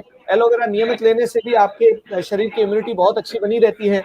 जिन्हें घर पे एलोवेरा जो उगा सकते हैं वो घर के एलोवेरा का सेवन करें, वरना ट्रू आयर का भी आप एलोवेरा उपयोग ले सकते हैं, तुलसी का उपयोग ले सकते हैं। बिल्कुल, तो मतलब किसका मतलब इसके अतिरिक्त मैंने जैसे बताया कि ऐसे लोगों के लिए हल्के फुल्के सूक्ष्म आयाम बहुत जरूरी होते हैं। नियमित रूप से हाँ जिनको रूमेटॉइड आर्थराइटिस है या गठिया है, वो धीरे धीरे करके अपने जोड़ों को मूव करें। इसके अलावा भस्त्रिका, कपालभाति, अनुलोम विलोम प्राणायाम नियमित रूप से करते रहें तो निश्चित रूप से धीरे धीरे करके आपकी समस्या में सुधार होगा। अश्वगंधा का सेवन करें, महायोगराज, गुग्गुल, वात विध्वंसक रस का सेवन करें और इसके अलावा वात गजांकुश रस का भी सेवन कर सकते हैं। त्रयोदशांग गुग्गुल भी ठीक है। इसमें एक बहुत अच्छा विकल्प है। जी अच्छा सर, एक और हमारे पास गेस्ट जुड़े हुए हैं, उनको गेस्ट क्या मतलब ऑडियंस ही है जो हमसे पूछ रही है। मनदीप नाम है इनका, उम्र 27 वर्ष है। इन्होंने लिखा है कि मुझे दोनों गुर्दे में काफी पथरियां हैं और नजर कमजोर है, बवासीर है, शायद पक्का पता नहीं है, लेकिन कोई खाल सी लटकती है और वहां से खून नहीं आता है और ना कभी आया है। मतलब उनको बवासीर भी है और इनको पथरियां भी है, इनके दोनों गुर्दे में पथरियां हैं सर, और कह रहे हैं काफी पथरियां, मतलब ढेर सारी पथरियां हैं बता रहे हैं। इनके लिए जी क्या जी उपाय है सर? जी। देखिए, जो लोग ज्यादा सही मात्रा में पानी का सेवन नहीं करते हैं या फिर व्यायाम नहीं करते हैं, ब्लड का सर्कुलेशन पूरे शरीर में नहीं जब सर्कुलेट हो पाता है, तो ऐसी कंडीशन में क्या होता है, जो हमारे गुर्दे हैं उनकी कार्य क्षमता क्षीण हो जाती है और उसके अंदर पथरियां भी जमा होने लगती हैं। खान पान भी इसमें बहुत बड़ा रोल प्ले करता है। ऐसे लोगों को बिल्कुल। मेरी सलाह है कि वो एलोवेरा का सेवन जरूर करें और साथ ही साथ पूरे दिन भर में 2 बार नींबू का सेवन करें। गर्मा गर्म पानी में एक, अगर बहुत बड़ा नींबू है तो आप आधा नींबू दिन में 2 से 3 बार पिए गर्म पानी के अंदर, और अगर छोटे नींबू है तो दिन में एक एक नींबू जो है एक बार में गर्मा गर्म पानी में डाल करके पिए। नींबू का बहुत अच्छा उपयोग होता है, इससे आपकी पेट की भी हाँ समस्या का समाधान होगा और साथ में गुर्दे की पथरियां भी निकलेंगी। और इसके अलावा पत्थर चट्टा नाम से एक पौधा आता है, उस पौधे की पत्तियों का रस पीने से भी पथरी जो है वो निकल जाती है, फिर चाहे वो गुर्दे की हो या फिर अन्य कहीं की। पत्थर चट्टा, जी पत्थर जी, चट्टा सर। पत्थर चट्टा। अच्छा जी जी, पत्थर सर। चट्टा। अच्छा, एक और आई थी, सैफ है जिनके फादर को किडनी में सिस्ट है सर, पथरी है और पानी जी भरा हुआ है, और वो नहीं जी चाहते हैं, ऑपरेशन कराना नहीं चाहते हैं, तो उस केस में वो क्या करें? जी जी। देखिए, उनको उनको अगर धैर्य रख सकते हैं वे, तो निश्चित रूप से उनकी शिष्ट का भी समाधान हो सकता है। हमें ये ध्यान रखना है कि हाँ हमें नियमित रूप से जल का सेवन करना है, जो मैंने आपको बताया, नींबू का पर्याप्त सेवन करें, तुलसी का सेवन करें, आप एलोवेरा का सेवन करें, और इसके साथ ही साथ में मार्केट में आयुर्वेदिक शॉप्स पे वृक्क दोषहर वटी आती है, वृक्क दोषांतक वटी भी आती है, उसका सेवन करें, बहुत ही अच्छी है। गोक्षुर आदि गुग्गुल का सेवन कर सकते हैं। गोक्षुर इसमें बहुत अच्छा रोल प्ले करता है। गोक्षुर को लेकर के, इस हर्ब को लेकर के अगर आप पानी में उबाल करके इसका दिन में 1 या 2 बार इसका काढ़ा बनाकर इसका सेवन करते हैं तो इससे भी बहुत आपको अच्छा लाभ मिलेगा। चंद्र प्रभा वटी भी इसमें बहुत अच्छा लाभकारी परिणाम देती है। तो हमें अगर ध्यान रखते हुए, पेशेंस हाँ रखते हुए, धैर्य रखते हुए अगर इसका सेवन करेंगे तो निश्चित रूप से आशातीत परिणाम मिलेंगे। फलों का सेवन करें, ध्यान रखें ऐसे फलों का सेवन करें जो रसीले हों, और शाक सब्जियों का सेवन करते रहें, जितना हो सके क्षारीय पदार्थ ही लें। जी, जी। एक्सरसाइज करें आप। और इसके इसके साथ ही अंदर सर एक मैं आसन बताना चाहूंगा, जो जिन्हें गुर्दे की जी जी पथरी सर। होती है, एक बहुत ही अच्छा आसन है जिसे हम कहते हैं उत्तान पादासन भी कह सकते हैं हम। उत्तान पादासन करके आप हम्म। बताएंगे, और इसके अलावा शलभासन भी करेंगे। अच्छा उत्तान जी। पादासन और शलभासन ये दोनों ही बहुत अच्छे आसन है। जब हम हाँ पीठ के बल लेट जाते हैं, पीठ के बल लेट करके दोनों पैरों को एक साथ धीरे धीरे करके उठाना होता है, इसे हम उत्तान पादासन कहते हैं। दोनों पैरों को धीरे धीरे करके उठाना, बिना घुटने मोड़े, और जो है 60 डिग्री एंगल तक आपको लेके आना है, और धीरे धीरे दोनों एड़ियों को फिर जमीन से लगा देना है। ये उत्तान पादासन की स्थिति है। इसके बाद में पेट के बल लेट जाएं। पेट के बल लेट जाने के बाद में दोनों पैरों को पीछे से उठाना शलभासन कहलाता है। दोनों पैरों को अगर आपकी सुविधा हो सके तो दोनों पैर एक साथ उठाएं तो ज्यादा बढ़िया, वरना एक एक पैर को उठाते हुए अर्ध शलभासन करते हुए भी हम इसको परफॉर्म कर सकते हैं। अर्ध शलभासन, शलभ कहते हैं टिड्डे को, टिड्डा। टिड्डा आपने देखा होगा, टिड्डा जो होता है वो दोनों पैरों को मोड़ करके और कर देता है। तो इसी प्रकार से एक पैर को अगर हमने पीछे से उठाया तो ये अर्ध शलभासन हुआ। दोनों पैरों को अगर हम उठा देते हैं तो वो पूर्ण शलभासन कहलाता है। ठीक है, तो ये अगर हम करते रहे तो इससे भी बड़ा लाभ होगा। जी ठीक है सर, अब हम बढ़ते हैं क्योंकि अभी एक देव जी हैं जिनका अब लगातार मैसेज भी आ रहा है। वो कह रहे हैं कि मेरी एज 29 है, गले के लेफ्ट साइड में दर्द होता है और जबड़े और खाने की और भी दर्द होता है, मतलब झंझनाहट की प्रॉब्लम। अगर हम देखें कि खाते टाइम उनके जबड़े में दोनों साइड में और गले में दोनों साइड में दर्द होता है, उसके लिए वो क्या करें? देखिए, अगर खाना खाते समय जबड़े में दर्द होता है और गले में भी दर्द होता है तो ये एक सिम्टम है टॉन्सिल्स का, टॉन्सिलाइटिस का। टॉन्सिल्स बढ़े हुए हो सकते हैं। इसके लिए हमें ये जरूरी ध्यान देना होगा कि आपको टॉन्सिल की कंडीशन है या फिर आपकी नसें, आपकी मांसपेशियां वीक हैं। अगर आपको टॉन्सिल की समस्या है तो टॉन्सिल के अकॉर्डिंग जो है हम ट्रीटमेंट लेंगे, और अगर मांसपेशियां वीक होने की वजह से है तो मांसपेशियां वीक होने का ट्रीटमेंट दिया जाएगा। तो ये जरूरी होगा कि आपको शारीरिक परीक्षण के माध्यम से आपको जो डॉक्टर है वो डायग्नोस करे, आयुर्वेदिक फिजिशियन या फिर नेचुरोपैथी फिजिशियन। आप जाएं, संपर्क करें। आप हमसे भी संपर्क कर सकते हैं। हम आपको शारीरिक परीक्षण के आधार पर ये तय करेंगे कि समस्या क्या है आपकी, उसका निदान करेंगे और उसी के अकॉर्डिंग उसका उपचार किया जाएगा। अच्छा, एक और ब्लॉगर है सर यश, जिन्होंने कहा है कि उनके हाथ, पैर और मुंह पर बहुत खुजली होती है, उसके लिए वो क्या करें? कोई एलर्जी है ये या क्या उसके लिए उपाय है? जी हाँ, जी हाँ, हाथ, पैर और मुंह पर स्पेसिफिकली अगर खुजली होती है तो ये एक प्रकार के एलर्जी का लक्षण है। लेकिन किसी भी प्रकार की एलर्जी में जो एक मुख्य दोष होता है वो होता है रक्त दोष। ठीक है, अगर रक्त दोष हो रहा है तो हमें ये ध्यान रखना है कि ऐसा आहार लेना पड़ेगा, जैसे मैंने पहले बताया कि क्षारीय आहार आप शुरू कर दें। तत्काल प्रभाव से आप अपने सुबह की डाइट में फलों का सेवन करें, सुबह नाश्ते के रूप में फल ही खाएं। दोपहर में एक बार इसी बीच में दोपहर के भोजन और सुबह के नाश्ते से पहले नारियल पानी का सेवन करें, और उसके पश्चात जो है आप संतरे का रस पी सकते हैं, मौसमी का रस पी सकते हैं। और दोपहर के भोजन में आप कच्ची शाक सब्जियां खाएं, जो मौसम की कच्ची शाक सब्जियां आती हैं उनका सेवन करें। सायंकाल में, शाम के समय, रात्रि का जो भोजन है उसमें आप सारी मिक्स वेजिटेबल का आप सूप ले सकते हैं। सूप को जब आप सूप बनाएं तो उसको ग्राइंड करके बिना खाने ही आपको पीना है। अगर आप ऐसा करते हैं तो कुछ समय, लंबे समय तक ऐसा करते रहने से आपके ये जो एलर्जी फॉर्मेशन हो रही है इसमें बड़ा आराम मिलेगा। और इसी के साथ में आप प्राणायाम जरूर कीजिए, अनुलोम विलोम का उपयोग कीजिए। आप नियमित कुछ सूक्ष्म व्यायाम कीजिए, माइक्रो एक्सरसाइज कीजिए। आप अनुलोम विलोम इसमें बहुत अच्छा लाभदायी है, भस्त्रिका इसमें बहुत अच्छा लाभ देगा, कपालभाति इसमें बहुत अच्छा लाभ देगा। और कुछ एक आसन है वो यदि आप आसन करते हैं, जैसे उत्तान पादासन मैंने आपको बताया था, इसके अलावा आप मर्कटासन, अर्ध मत्स्येंद्र आसन कर सकते हैं, वज्रासन कर सकते हैं और सर्वांगासन भी कर सकते हैं। ये बड़े अच्छे आसन है, इनको यदि हम करते रहेंगे तो इनसे भी हमें लाभ मिलता है। लेकिन यदि ये एलर्जी सनबर्न की वजह से हो रही है, सूरज की किरणों के संपर्क में आने की वजह से हो रही है, तो पित्त बढ़ा हुआ हो सकता है आपका। तो आप ध्यान रखें कि आप अपने चेहरे पर, अपने उन स्थानों पर जहां पर आपको एलर्जी हो रही है, वहां पे आप एलोवेरा जेल का उपयोग करें। आप यदि एलोवेरा जेल लगाते हैं उन स्थानों पर जहां पर आपको इस तरह की खुजली हो रही है, तो इससे भी आप बहुत जल्दी इसका समाधान आपको मिल जाएगा। और तुलसी का उपयोग करें, तुलसी ड्रॉप पिए आप, या तुलसी के पत्तों का सेवन करें, उनका काढ़ा बना कर पिए, उससे भी आपको बहुत अच्छा लाभ मिलेगा। ठीक है सर, आप जो बहुत आम प्रॉब्लम है शुगर और डायबिटीज की, बहुत सारे लोगों ने इसके सवाल पूछे हैं कि शुगर और सर डायबिटीज में भी जो हमारे पास सवाल है वो टाइप 2 डायबिटीज क्या है? ये टाइप 2 डायबिटीज क्या होता है और इसका परमानेंट उपचार क्या है? और डायबिटीज के साथ जो और दूसरी बीमारियां हो जाती हैं उसके लिए भी इलाज क्या है? क्योंकि बहुत सारे लोगों के मैं नाम एक बार आपको पढ़ देती हूँ। सतीश कुमार भारती जी हैं जो कह रहे हैं कि उनको शुगर की दिक्कत है, प्रेमलता जी हैं जिनको शुगर है, नम्रता शर्मा जी जो कह रही है कि जिनको शुगर 2 टाइप है और 200 से 250 तक उनका शुगर रहता है और वो मेडिसिन अभी तक नहीं लेती हैं। संजीव सनातन है जिनको टाइप 2 शुगर है। तो सर उसके लिए वो क्या करें? सबके लिए क्या उपाय है? जी जी जी पहले तो मैं आपको बताना चाहूंगा श्रुति जी की जो शुगर की जो समस्या बता रहे हैं, हाइपरग्लाइसीमिया जिसे हम कह सकते हैं, या non insulin dependent diabetes mellitus कह सकते हैं, डायबिटीज टाइप 2 कह सकते हैं, ये दरअसल एक लाइफस्टाइल डिजीज है।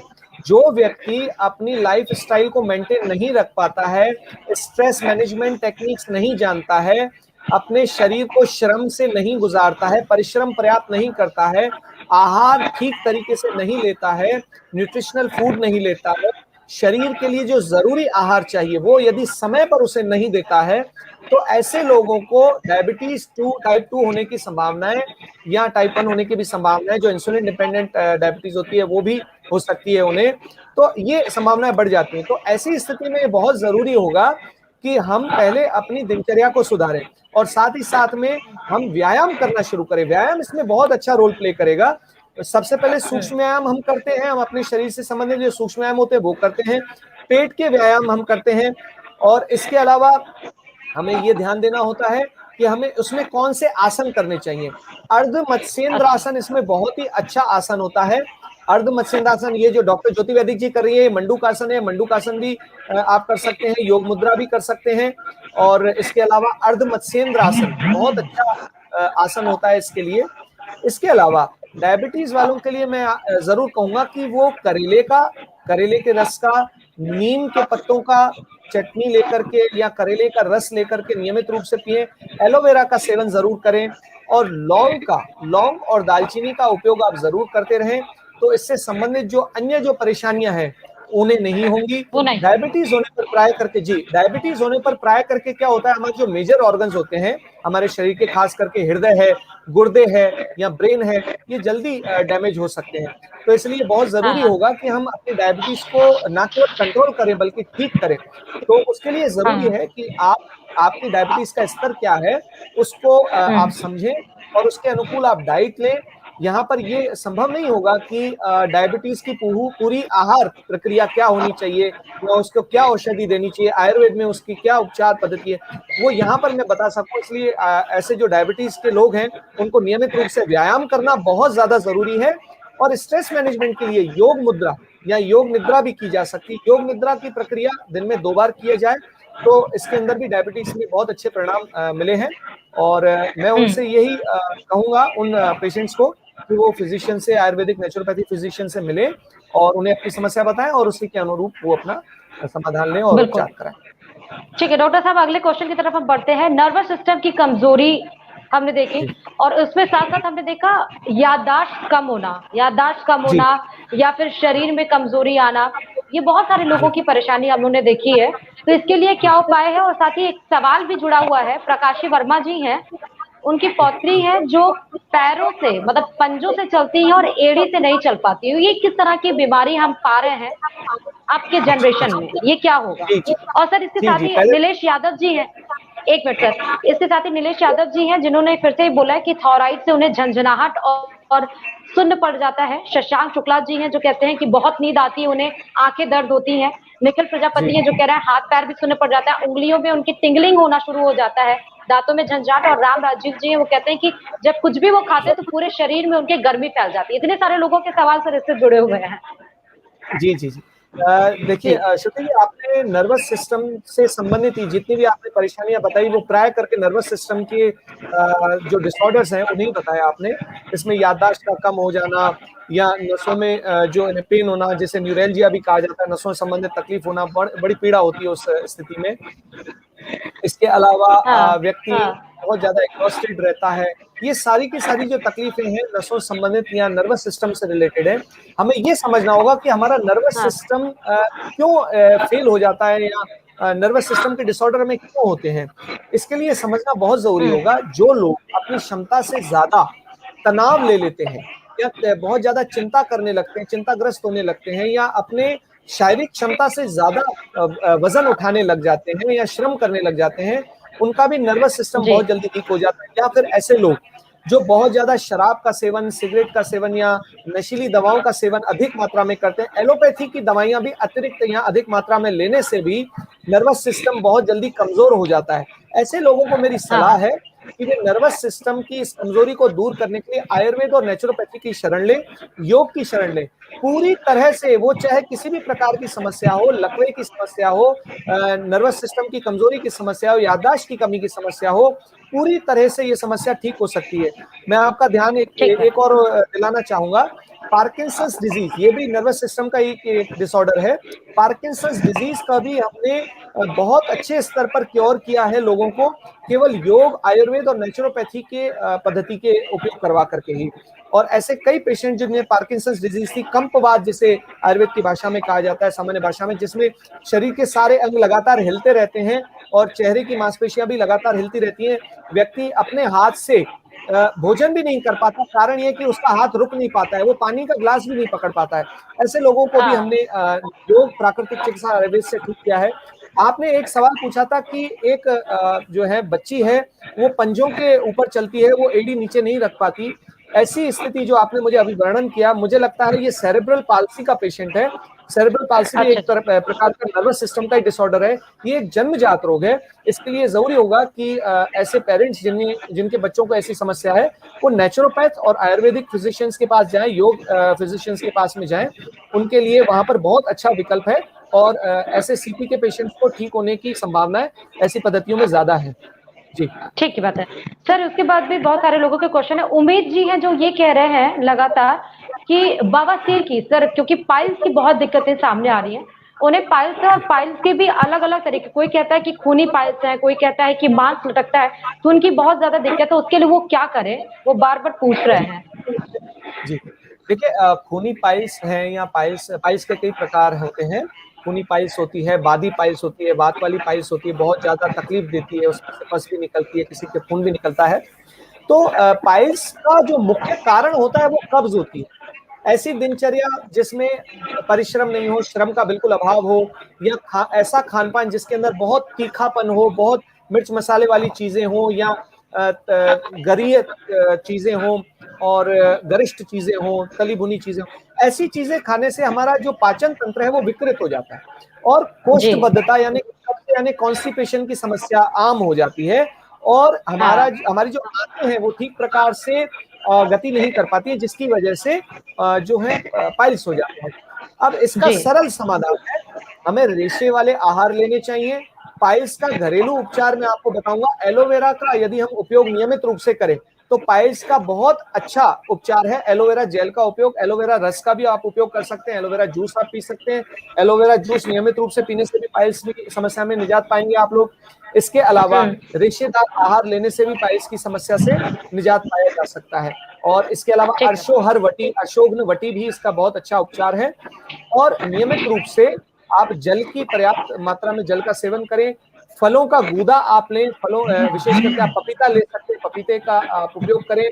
आप सेब का उपयोग कर सकते हैं, रसीले फलों का उपयोग करें, आम का भी आप उपयोग कर ठीक बात है। सकते हैं। ऐसे चीजों और को खाने से आपको अर्श में बड़ा आराम ठीक है। मिलेगा। सर, एक लोग हमसे और क्वेश्चन पूछ रहे हैं, आजाद भारत जी। जी, सॉरी सॉरी, कृषि ज्ञान दर्शन श्रीवास्तव जी, वो कह रहे हैं कि उनको बार बार झटका आता है, न्यूरो की प्रॉब्लम वो बता रहे हैं, उसके लिए वो क्या करें? जी, मैंने बताया था कि नर्वस सिस्टम के जितने भी डिसऑर्डर्स होते हैं, ये बहुत ज्यादा स्ट्रेस, एंजाइटी लेने से, मन के ऊपर बहुत ज्यादा होता है। भार डाल देने से, या शरीर का जो स्तर नहीं है उससे ज्यादा शरीर का परिश्रम कर लेने से ये समस्याएं आती हैं। भ्रामरी हाँ। प्राणायाम उसमें बहुत अच्छा लाभ देगा इन्हें। भ्रामरी का अच्छा। बहुत अच्छा लाभ है। इसके अलावा ब्राह्मी ब्राह्मी एक जड़ी आती है जो कि हिमालय के प्रदेशों में उगती है।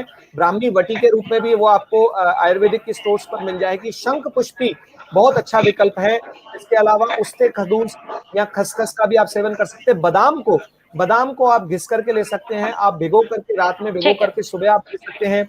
और ठीक। अखरोट का सेवन करें, अखरोट भी बहुत अच्छा रहता है। इसके अलावा सिर पर बादाम रोगन और ब्राह्मी तेल, इन दोनों को समान मात्रा में मिला करके इसकी यदि मालिश की जाए तो इससे भी बहुत अच्छा लाभ मिलता है। इसके अलावा भी आप जिन्हें ये समस्या होती है नर्वस सिस्टम से संबंधित, वो नाक के अंदर रोज सुबह उठ करके 2 से 3 बूंद देसी गाय के घी की अगर डालते हैं, उसे गहराई से सूंघते हैं, उससे भी बड़ा इन्हें लाभ मिलता है। इसके अलावा सर्वांगासन हो गया, सर्वांगासन का बहुत अच्छा लाभ मिलता है और हलासन का भी बड़ा अच्छा लाभ मिलता है। तो मैं डॉक्टर ज्योति वैदिक जी से कहूंगा ठीक। कि वो एक बार जो है हलासन करके दिखाएं, हलासन से बड़ा अच्छा लाभ मिलता है। डॉक्टर ज्योति वैदिक हमें हलासन करके दिखाएंगी, तब तक हम आगे बढ़ते हैं। सर हल आसन सर करके दिखा रही है ज्योति वैदिक। आगे हम क्वेश्चन पढ़ते हैं। सर ये अजीत जी हैं, मेरठ से आया इनका सवाल। 26 साल की इनकी बहन है। ये कह रहे हैं कि इनकी बहन को 2 साल से गले में थायराइड की छोटी सी गांठ हो गई। तो थायराइड के भी हमने बहुत सारे केसेस देखे हैं सर, उसके लिए क्या उपाय किया जाए? और हार्मोनल प्रॉब्लम या स्त्री की जो प्रॉब्लम्स होती हैं सर, क्योंकि क्वेश्चन बहुत है, टाइम हमारे पास कम है, तो मैं कोशिश कर रही हूँ कि जल्दी जल्दी सारे क्वेश्चन को ही कवर कर लूँ लोगों के। तो इसके लिए क्या उपाय किया जाए? जी जी, देखिए थायराइड की समस्या जिसे अवटु ग्रंथि शोथ भी कहा जाता है आयुर्वेद की भाषा में, ये जो हमारे गले के अंदर ग्रंथि होती है, ये जब बहुत ज्यादा फूल जाती है या फिर इन्फ्लेम्ड हो जाती है, ये डिसऑर्डर हो जाती है, तो इसे हाइपो या हाइपरथायरॉयडिज्म की श्रेणी में रखा जाता है। 2 प्रकार के होते हैं। हाइपोथायरॉयडिज्म जिसमें शरीर का वजन बढ़ने लगता है और भूख कम होने लगती है। दूसरे प्रकार का थायराइड होता है हाइपरथायरॉयडिज्म, जिसके अंदर शरीर सूखने लगता है और भूख बहुत बढ़ जाती है। व्यक्ति कितना भी खाता जाए उसके शरीर को अंग नहीं लग पाता है, और भूख प्यास का वजह से जो मेटाबॉलिज्म जो रेट है हमारी बॉडी की वो बिगड़ जाती है। तो ये थायराइड क्यों होता है, उसके पीछे बहुत सारे कारण हो सकते हैं। हमारा स्ट्रेस, हमारा तनाव, हमारे दैनंदिनी की गतिविधियां, जिसमें हमारा आहार भी बहुत बड़ा रोल प्ले करता है। अगर हम परिश्रमहीन जीवन जीते हैं, बिल्कुल भी श्रम नहीं करते हैं, तो भी थायराइड होने की संभावना जो है अधिक रहती है।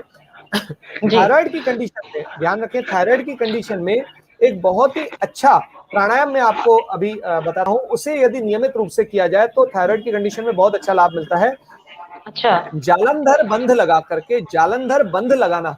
जालंधर बंध में क्या होता है, जो हमारी जो ठुड्डी होती है उसे कंठकूप पे लगाया जाता है। आप देख पा रहे हैं जो गले का कंठकूप है यहाँ पे लगाया जाता है। इस प्रकार से डॉक्टर ज्योति वैदिक आपको लगा के दिखा रही हैं, और उसके पश्चात गहरी सांस ली जाती है आवाज करते हुए, और सांस को छोड़ा जाता है वो भी आवाज करते हुए। हम इसे शब्द श्वसन कह सकते हैं, शब्द श्वसन, या फिर उज्जाई प्राणायाम भी कहा जाता है इसे।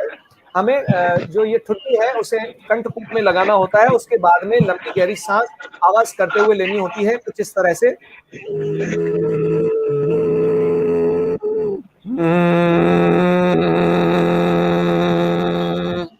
इससे जो हमारी थायराइड ग्रंथि है वो स्टिमुलेट होती है और वो अपना हार्मोन प्रॉपर छोड़ने लग जाती है। जो T3 और T4 हार्मोन है, टेट्राआइडोथायरोनिन हार्मोन, और जो है T4 हार्मोन जो है वो ट्राइडोथायरोनिन, और जो थायरॉक्सिन हार्मोन है, इसका प्रॉपर सिक्रेशन होना शुरू हो जाता है और थायराइड की समस्या में बड़ा जल्दी आराम मिलना शुरू हो जाता है। इसके अलावा गुग्गुल का भी हम उपयोग कर सकते हैं। गुग्गुल थायराइड की समस्या में बहुत अच्छा निजात देता है। इसके अलावा एक चीज का और ध्यान रखेंगे, हरा जो धनिया आता है और हरा पुदीना आता है, इसके रस को समान मात्रा में निकाल करके 1 से 2 चम्मच जो है सुबह और यदि शाम को पिया जाए तो उससे भी बड़ा अच्छा रिलीफ मिलता है। और थायराइड वाले रोगियों को ये ध्यान रखना चाहिए, ना तो उन्हें ज्यादा स्ट्रेस लेना है और उन्हें खाली तो बिल्कुल नहीं बैठना है, थोड़ा थोड़ा श्रम करते रहना चाहिए उन्हें, और एक पर्याप्त व्यायाम की जीवन शैली अपनानी चाहिए। गोभी का सेवन वे ना करें। इसके अलावा आपने देखा होगा सिंघाड़े आते हैं, सिंघाड़े, अगर आप सिंघाड़े को देखेंगे तो उसका ठीक ठीक शेप आपको बिल्कुल हमारे अंदर की जो अवटु ग्रंथि यानी कि जो थायराइड है उससे मिलता हुआ दिखता है सिंघाड़ा। अच्छा, जिसे व्हाइट चेस्टनट भी कहा जाता है, हमारे भारत देश में इंडियन व्हाइट चेस्टनट कहा जाता है। ये जब सिंघाड़ा जो होता है, अगर उसका पर्याप्त सेवन करें जब उसका मौसम आता है, तो थायराइड की समस्या में बड़ा अच्छा रिलीफ मिलता है। इसके अलावा 12 महीने जो ये सिंघाड़ा होता है, इसको यदि सुखा करके उसके आटे का उपयोग उसकी रोटियां बना करके खाएंगे तो उससे भी बहुत अच्छा रिलीफ मिलता है। जी, ठीक बात है। अब सर जो सबसे ज्यादा प्रॉब्लम, कॉमन प्रॉब्लम्स पे हम आ जाते हैं। बहुत सारे लोगों ने आपने से लाइव चैट में भी पूछा है। आप लोगों को बहुत बहुत सॉरी कि आप लोग को इतना सारा वेट करना पड़ा। सर क्वेश्चन ये है, स्किन की प्रॉब्लम्स हो गई सर, या बाल झड़ने की। सौरभ सिंह लगातार हमसे पूछ रहे हैं, वो कह रहे हैं कि 23 साल उनकी उम्र है और अभी से उनके बाल झड़ने लगे। ये समस्या जेनेटिक्स से रिलेटेड नहीं है, उनके लिए प्लीज कुछ बताइए। और यही उनकी समस्या। और सर ये देखा गया है कि बहुत यंग जनरेशन में बहुत सारे लोगों के, चाहे वो फीमेल्स हो, मेल हो, बच्चे, लड़के हो, लड़कियां हो, बालों की दिक्कत बहुत आ रही है और स्किन प्रॉब्लम्स की। और साथ ही सर एक और है जिनका सीमा बिष्ट जी है, उनका भी सवाल है कि सैनिटाइजर यूज करने के बाद उनको स्किन की प्रॉब्लम हो गई है, तो उसके लिए भी क्या उपाय है? जी जी। देखिए, स्किन से जो संबंधित समस्या होती है, बालों से संबंधित जो समस्या होती है, स्किन और बाल दरअसल एक ही प्रकार से जुड़े हुए होते हैं हमारे शरीर से। हमारे त्वचा पर जो अंतिम जो भाग उत्पन्न होता है वो बाल है और नाखून होते हैं। तो नाखून से संबंधित या बाल से संबंधित या स्किन से संबंधित जो समस्याएं हैं, उनके पीछे कारण एक ही रहता है। कारण है रक्त जी के अंदर उत्पन्न होने वाले दोष। यदि हमारा रक्त साफ है, यदि हमारा खून साफ रहता है, हमारे शरीर के अंदर पित्त की अधिकता नहीं होती है, अग्नि तत्व यदि नहीं बढ़ा हुआ होता है और खून के अंदर विजातीय तत्व या टॉक्सिसिटी नहीं होती है, तो हाँ हमारी त्वचा, हमारे बाल, हमारे नाखून, हमारे चेहरे पर शोभा बड़ी अच्छी लगती है। हमारी जो स्किन है बड़ी कोमल रहती है, इसमें किसी प्रकार के कोई दोष नहीं रहते हैं। तो यदि हाँ किसी व्यक्ति को स्किन से संबंधित समस्या है, तो उसे चाहिए कि वो सबसे पहले अपने रक्त का शोधन करे, और रक्त का शोधन करने के लिए आयुर्वेदिक पंचकर्म का या नेचुरोपैथी के या योग के षटकर्म का सहारा ले, एनिमा का सहारा ले, कुंजल का सहारा ले, और इसके अलावा जो है त्वचा पर मालिश कराए। विभिन्न प्रकार के तेल आते हैं, चर्म रोग नाशक तेल आता है, चर्म रोगांतक तेल आता है, इस तरीके के तेलों का उपयोग करें। इसके अलावा घरेलू उपाय के रूप में हम एलोवेरा जेल का उपयोग कर सकते हैं। एलोवेरा जेल को बालों पर लगाना, अगर बाल झड़ रहे हैं तो बालों पर लगाने से भी बड़ा अच्छा रिलीफ मिलता है। चमड़ी के जो रोग होते हैं उनमें भी यदि आप एलोवेरा जेल का नियमित रूप से उपयोग करें तो विश्वास करिए, चमड़ी से और बालों से संबंधित रोगों का समूल नाश होता है। इसके साथ ही साथ एलोवेरा का सेवन भी नियमित करना चाहिए। ध्यान रखिए, खून के दोष अच्छा के कारण से ही बाहर जो चमड़ी के या बालों के जो दोष हैं वो पैदा होते हैं। तो एलोवेरा जेल का या एलोवेरा के जूस का सेवन नियमित रूप से करने से भी आपको बड़ा लाभ मिलेगा। ट्रू आयोर के जो एलोवेरा जूस है उसका आप सेवन कर सकते हैं। तुलसी बहुत ही अच्छा इम्यूनिटी बूस्टर, साथ ही साथ में त्वचा के संबंधित रोगों को भी वो ठीक करती है, उसका आप उपयोग करें। साथ ही साथ में भस्त्रिका प्राणायाम और कपालभाति इसमें बहुत अच्छा उपयोगी सिद्ध होता है। इसके जी अलावा सर। पेट भी हमारा जो है स्वस्थ रहना चाहिए। पेट स्वस्थ रहे उसके लिए पेट से संबंधित भी जो है हमें आसन करते रहने चाहिए, प्राणायाम करते रहने चाहिए, और उससे सर भी ये बड़ा बहुत लाभ सारे मिलेगा। लोगों के भी हैं, ये बहुत सारे लोगों के क्वेश्चन भी थे कि पेट अगर दर्द करता है या नींबू पानी पीने से लूज मोशंस आने लगते हैं, पेट को कैसे हम अपने सही रखें, या जी फिर देखिए, कॉन्स्टिपेशन की वैसे प्रॉब्लम जिसको होती है। जी जी जी। देखिए, मैं आपको बताना चाहूंगा कि जो कब्ज की संबंधित समस्या है, जैसे मैंने पहले भी बताया था कि कब्ज की समस्या को दूर करने के लिए हमें फाइब्रस फूड लेना चाहिए, रेशेदार आहार लेना चाहिए। हमारे आहार में ज्यादा से ज्यादा अधिक मात्रा में रेशे वाला आहार होना चाहिए। एलोवेरा में मतलब पर्याप्त फाइबर, मात्रा में रेशा होता है। जी फाइबर्स, जी फाइबर्स वाले। फाइबर्स। जी जी हाँ, जी जी हाँ, जी हाँ, फाइबर वाले। सेब में पर्याप्त मात्रा में फाइबर होता है, एलोवेरा में पर्याप्त मात्रा में फाइबर होता है, पपीते में पर्याप्त मात्रा में फाइबर होता है, तरबूज में भी फाइबर होता है। इस तरीके के जो फाइबर वाले जो फल होते हैं, जो सब्जियां होती हैं, शाक सब्जियां होती हैं, हरी पत्तेदार सब्जियां होती हैं, इसमें पर्याप्त मात्रा में फाइबर होता है। उनका यदि हम सेवन करते रहें तो हमें कब्ज से संबंधित समस्या से तो निजात मिलेगी ही, पेट के अन्य रोगों में भी निजात मिलेगी। लेकिन जिन जी भाइयों को लूज मोशन हो रहे हैं उन्हें यह ध्यान रखना है कि उन्हें फाइबर वाला आहार नहीं लेना है, क्योंकि उन्हें ऑलरेडी लूज जी। मोशन हो रहा है। तो इस बात का उन्हें ध्यान हाँ रखना चाहिए कि उन्हें फाइबर वाला आहार नहीं लेना है, उन्हें ऐसा आहार लेना है जो उनकी कब्ज की समस्या में आराम दे सके। जैसे केले का सेवन वो कर सकते हैं, चीकू का सेवन वो कर जी सकते हैं। केला और चीकू यदि खाया जाए तो उसमें बड़ा उन्हें रिलीफ मिलेगा। दही के अंदर दही के अंदर आप 1 चम्मच ईसबगोल का, 1 कटोरी दही में 1 चम्मच ईसबगोल का और 1 केले को डाल करके उसका मिश्रण बना करके उसमें थोड़ा भुना जीरा और थोड़ा सूखा पुदीना डाल करके, थोड़ी सी काला नमक डाल करके उसको मैश करके पूरी तरह से यदि आप उसका सेवन करें तो दस्त में, लूज मोशंस में बहुत जल्दी आराम मिलता है और पेट को भी बहुत ठीक बात है। अच्छा रिलीफ मिलता है। और इसके ठीक अलावा है भी सर, एक आराम से बहुत अच्छा रिलीफ मिलता है। जी सर, एक क्वेश्चन यश जान की तरफ से आ रहा है हमारे पास। माइग्रेन का इश्यू है इनको, या फिर ये माइग्रेन का भी इश्यू है सर, वो पूछना चाह रहे हैं कि उसके लिए वो क्या उपाय करें जिससे माइग्रेन की दिक्कत से वो निजात पा पाए। क्या ऐसा प्राणायाम करें, योग करें, और कब करें और कैसे करें, और साथ ही एसी में जाने से सर जिन लोगों को सूखी खांसी आने लगती है या मौसम बदलने की वजह से गले में खराश हो जाता है, उसके लिए भी क्या जी उपाय है। जी। देखिए, यहाँ पे 2 सवाल पूछे आपने। एक तो आपने पूछा कि एसी में जो लोग ज्यादा माइग्रेन। रहते हैं, जो एयर कंडीशन में जो ज्यादा रहते हैं, उन्हें सांस से संबंधित जो तकलीफ आती है उसमें वो लोग क्या करें। ऐसे लोगों के लिए हाँ मेरा सुझाव है कि एयर कंडीशन को एयर कंडीशन के अकॉर्डिंग ही चलाएं। अपने कमरे के टेम्परेचर को बर्फ के जैसा ना बना दे, वो 26 से 27 अधिकतम जो है 27 डिग्री तक ही लेकर के आए, उससे कम करने की कोशिश ना करें। शरीर के तापमान को झेलने का भी एक अपना सामर्थ्य होता है। गर्मी के मौसम में यदि आप रूम टेम्परेचर से अगर थोड़ा सा भी ज्यादा टेम्परेचर से अगर बाहर निकल गए और रूम टेम्परेचर बहुत ज्यादा कम रहा और बाहर का तापमान बहुत ज्यादा रहा, तो आपको बहुत जल्दी सनस्ट्रोक लगने की संभावना होती है। तो पहले तो रूम टेम्परेचर को आपको 27 डिग्री तक रखना है। ऐसे लोग जिन्हें रेस्पिरेशन में संबंधित समस्या होती है एसी में रहने पर, उन्हें अदरक का सेवन करते रहना चाहिए। थोड़ी सी अदरक उन्हें अपने पास में रखनी चाहिए। जब भी उन्हें लगे कि उन्हें थोड़ी सी खराश या इस तरह की रेस्पिरेटरी प्रॉब्लम हो रही है, वो अदरक का सेवन कर या फिर लौंग का वो सेवन कर सकते हैं। एक लौंग लेकर के वो दांत के तले वो दबा दें, उसे चबा लें और एक बार चबाने के बाद में उसका रस धीरे धीरे उसे वो निगलते रहे। ये 15 मिनट या 20 मिनट ये अदरक या लौंग का जो रस है वो जाता रहेगा, तो गले संबंधित तकलीफ जो है दूर होती रहेगी। इसके अलावा भी आप अनुलोम विलोम प्राणायाम करते हुए या कपालभाति करते हुए भी स्वस्थ रह सकते हैं। एक्सरसाइज के रूप में माइक्रो एक्सरसाइज, सूक्ष्म व्यायाम करें, रनिंग करें, थोड़ी जॉगिंग करें, उससे भी आप जो है स्वस्थ रह सकते हैं। और सर जिसको माइग्रेन की दिक्कत है, माइग्रेन के जी, दूसरा आपने सवाल पूछा जिन्हें माइग्रेन की संबंधित समस्या है। माइग्रेन की संबंधित समस्या वालों के लिए बहुत जरूरी है कि वे लोग अपने दिनचर्या के अंदर बहुत ज्यादा मात्रा में कॉफी और चाय का सेवन तत्काल प्रभाव से बंद करें। ग्रीन टी एक बहुत अच्छा विकल्प है उन लोगों के लिए, ग्रीन टी का आप उपयोग करें। ग्रीन टी के अंदर आप नींबू का जरूर उपयोग करें। नींबू का सेवन करने, ग्रीन टी के साथ में मिलाकर पीने से भी बहुत अच्छा रिलीफ मिलता है। इसके अलावा शिरह शूल आदि वज्र रस आयुर्वेद की बहुत अच्छी औषधि है। जिन्हें सर दर्द से संबंधित समस्या रहती है उनमें बड़ा अच्छा आराम मिलता है। अश्वगंधा का आप उपयोग करें, गिलोय का आप उपयोग करें। गिलोय और अश्वगंधा के समान उपयोग करने से भी आपको बहुत अच्छा रिलीफ मिलता है। गिलोय का काढ़ा बना के आप पिए, अश्वगंधा का आप सेवन करें।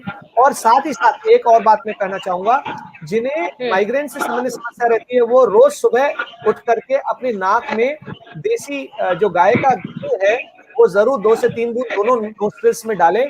और जिस समय उस व्यक्ति को माइग्रेन का अटैक आ रहा है, तो जिस ओर आ रहा है, आधी शीशी का दर्द भी कहते हैं, आधे सिर वाला दर्द भी कहते हैं, जिस सिर की ओर वो दर्द आ रहा है, उसके कान में 2 बूंद यदि सहजन के पत्ते का रस यदि डाल दिया जाए, सहजन के पत्ते का रस अगर 2 बूंद डाल दिया जाए और उसी करवट लेटा रहा जाए, तो आप देखेंगे चमत्कारिक परिणाम निकलते हैं। 5 से 10 मिनट में वो आधे शीशी का दर्द जो है वो ठीक हो जाता है। इसके अलावा सिर दर्द की मालिश के तेल आते हैं, मैंने बताया आपको, बादाम, रोगन, माल कांगनी और ब्राह्मी के तेल का समान मात्रा में मिला करके यदि आप मालिश करते हैं तो उससे भी बड़ा अच्छा रिलीफ मिलता है। ठीक है सर, लास्ट क्वेश्चन है बहुत सारे लोग का, क्योंकि अब समय हमारे पास नहीं बचा है, क्योंकि 1 घंटे का ही सेशन था। आई होप हम नेक्स्ट सेशन में फिर से जुड़ेंगे और आपके सारे क्वेश्चन का जवाब सब देंगे सर। लेकिन जाते जाते एक क्वेश्चन है कमलेश जी का, उन्होंने बोला है ट्राइग्लिसराइड का घरेलू उपाय क्या है? ट्राइग्लिसराइड का सर, ट्राइग्लिसराइड का घरेलू उपाय क्या है? घरेलू उपाय क्या है? इसको कैसे कंट्रोल किया जाए?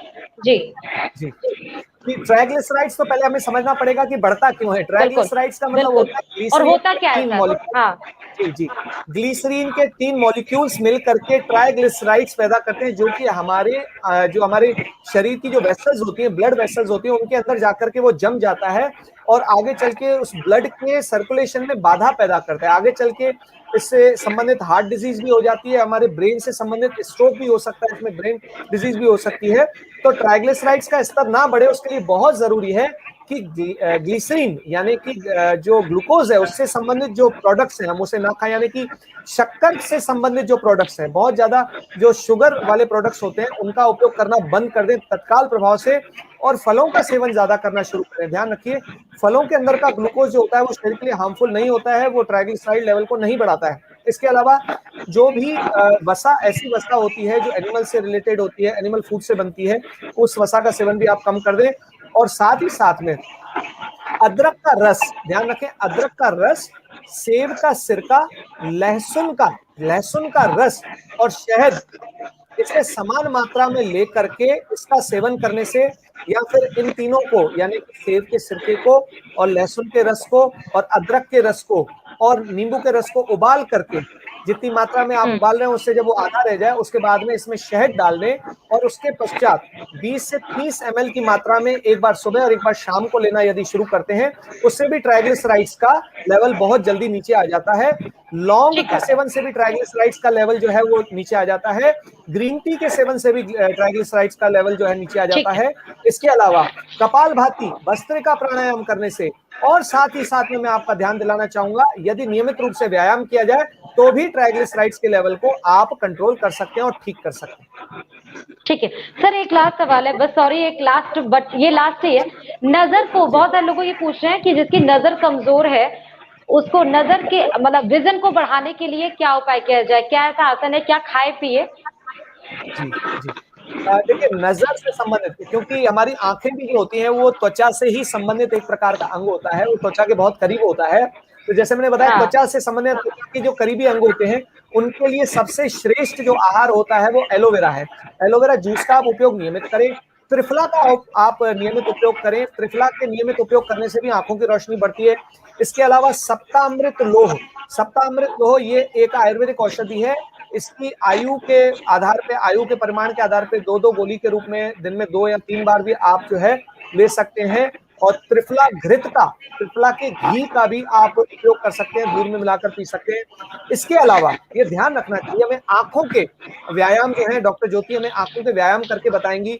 आंखें ऊपर और नीचे करना, आंखों के व्यायाम करना बहुत जरूरी होता है इसमें। ठीक है और सर, जब तक डॉक्टर ज्योति बता रही है तब तक एक सवाल हम और ले लेते हैं। गाल ब्लैडर स्टोन का इलाज भी हमसे पूछा गया। विक्की कुमार जी बोल रहे हैं कि गाल ब्लैडर स्टोन अगर हो तो उसका इलाज क्या होगा, इसके लिए क्या करें? जी गॉल ब्लैडर स्टोन के अंतर्गत, गॉल ब्लैडर के अंदर जो एक गॉल ब्लैडर एक ऐसी थैली होती है जो हमारे लिवर के जस्ट पीछे की तरफ स्थित होती है और लिवर के माध्यम से 24 घंटे तक नियमित रूप से छोड़ा जाने वाला जो बाइल जूस है उसका सिक्रेशन नियमित चलता रहता है और गॉल ब्लैडर में वो स्टोर रहता है। हमारी नियमित जो दिनचर्या के अंदर जो हम आहार खाते हैं, जो गरिष्ठ आहार खाते हैं, जो गलत खान पान करते हैं, उसकी वजह से गॉल ब्लैडर में स्टोन्स बनना शुरू हो जाते हैं।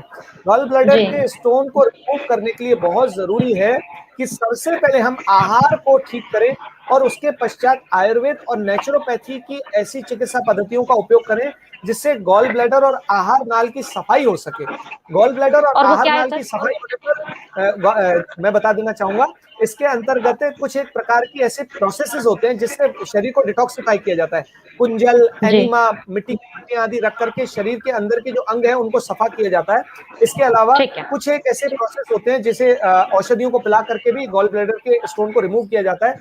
इसलिए जिन्हें गॉल ब्लैडर का स्टोन है वो ये रिकमेंडेशन दूंगा कि वो नेचुरोपैथी के पास में जाकर के, नेचुरोपैथ के पास में जाकर के उसका उपयोग करें, अन्यथा वो हमसे भी जुड़ सकते हैं और नेचुरोपैथी से इसका उपचार करवा सकते हैं पूरी तरह से बिना सर्जरी के। जी आपको बता दूं कि डिस्क्रिप्शन में सर का कांटेक्ट नंबर और लिंक लिखा हुआ है, तो आप उसको जाके क्लिक कर सकते हैं और डायरेक्टली सर को कांटेक्ट कर सकते हैं। सर एक क्वेश्चन और है कि इन्होंने, सुरेंद्र जी ने बोला, सॉरी बिट्टू जी ने बोला है कि उनकी मम्मी का पेट में सूजन और लाल लाल कटा हुआ निशान है, इसके लिए कोई उपाय है क्या? देखिए, ये तो देखने का विषय है कि वो लाल कटा हुआ निशान किस प्रकार का है, सर्जिकल है या फिर कोई आघात पहुंचा है, ये है तो ये एक शारीरिक परीक्षण का विषय है, तो उन्हें फिजिकल एग्जामिनेशन के लिए एक बार उन्हें हमें दिखाना होगा, उसके पश्चात ही हम कुछ बता पाएंगे। और सर जाते जाते लंबाई बढ़ाई का भी उपाय बताते जाइए, हाइट का इशू बहुत है सर। राणा जी का भी बहुत सारे लोगों के मेरे पास क्वेश्चंस भी आए हैं। जी जी देखिए, मैं पहले इसमें एक बात कहना चाहूंगा कि ये एक मिथ बहुत आजकल प्रचलित हो रहा है कि जिनकी उम्र 20 साल से अधिक है, जिनकी उम्र 20 से 30 के बीच में है, उनकी भी लंबाई बढ़ सकती है और वो यदि औषधि का सेवन करें तो वो लंबाई को बढ़ा सकते हैं। ये एक मिथ है, ध्यान रखिए। ऐसे लोगों के चंगुल के ना फंसे जो 20 साल के बाद में लंबाई बढ़ाने के लिए किसी भी तरह की गारंटी ले रहे हैं, ऐसा संभव ही नहीं है। इसीलिए 20 साल से जितने भी छोटे लोग हैं, जितने भी कम आयु वाले लोग हैं, आयु वर्ग के लोग हैं, उनके लिए मेरा ये एक ही सुझाव रहेगा कि वे पर्याप्त पोषक आहार लें, अश्वगंधा का सेवन करें, आंवला का सेवन हाँ। करें, शतावर का सेवन करें, घी का सेवन करें, दूध का सेवन करें, क्योंकि उसके पश्चात 18 या 20 वर्ष के पश्चात दूध का जो मेटाबॉलिज्म है वो कम हो जाता है, उसके पाचन की दर कम हो जाती है। तो ऐसी चीजों का उपयोग करें और साथ ही साथ में एक्सरसाइज करें, माइक्रो एक्सरसाइज बिल्कुल। करें। आप ताड़ासन का उपयोग कर सकते हैं। ताड़ासन बहुत ही अच्छा आसन होता है। डॉक्टर ज्योति वैदिक हमें ताड़ासन का उपयोग करके बताएंगे। ताड़ासन बहुत ही अच्छा आसन होता है, जिसके अंतर्गत पंजों पर, पैरों के पंजों पर खड़े होकर के दोनों एड़ियों को पीछे से ऊपर उठा लिया जाता है और दोनों हाथों को मिला करके और ऊपर की ओर अपने आप को धकेला जाता है। ऐसी स्थिति में रीढ़ की हड्डी में एक अच्छा खिंचाव आता है। ऐसा करते हुए हम अपनी लंबाई को बढ़ा सकते हैं। इसके अलावा भी दोनों हाथों से जो है एक रॉड को पकड़ करके लंबा आप जो है लटके। इसके अलावा साइकिलिंग करें, स्विमिंग करें या दौड़ने से भी बहुत अच्छा इसका लाभ मिलता है। ध्यान रखें कि लंबाई बढ़ाने के लिए किसी भी प्रकार के स्टेरॉइड्स का उपयोग ना करें। वो आगे चल के, अभी तो आपकी लंबाई हो सकता है जल्दी बढ़ भी जाएगी, लेकिन आगे चल के उसके बड़े भयंकर परिणाम हासिल होते हैं, जो हमारे किडनी और ब्रेन पे इफेक्ट करते हैं और हार्ट पे इफेक्ट करते हैं। जी जी, तो आज हमने लाइव सेशन किया डॉक्टर सुनील कुमार वैदिक, जो कि आप हैं WHRDO के प्रेसिडेंट और साथ ही ट्रू आयुर के मेडिकल एडवाइजर। बहुत बहुत शुक्रिया सर, इतने सारे गाइडेंस, जानकारी साझा करने के लिए और लोगों को गाइड करने के लिए। साथ ही डॉक्टर ज्योति वैदिक, बहुत बहुत शुक्रिया हमारे साथ जुड़ने के लिए। गोल्ड मेडलिस्ट हैं ये योगा नेचुरोपैथी, और साथ ही ये HOD हैं MGMUST यूनिवर्सिटी की जयपुर में। और आई होप कि आप लोग निरोग रहें, स्वस्थ रहें और आपको अपने सवालों के जवाब मिले होंगे। बहुत सारे लोग हमसे जुड़े जिनके सवाल हम नहीं ले पाए।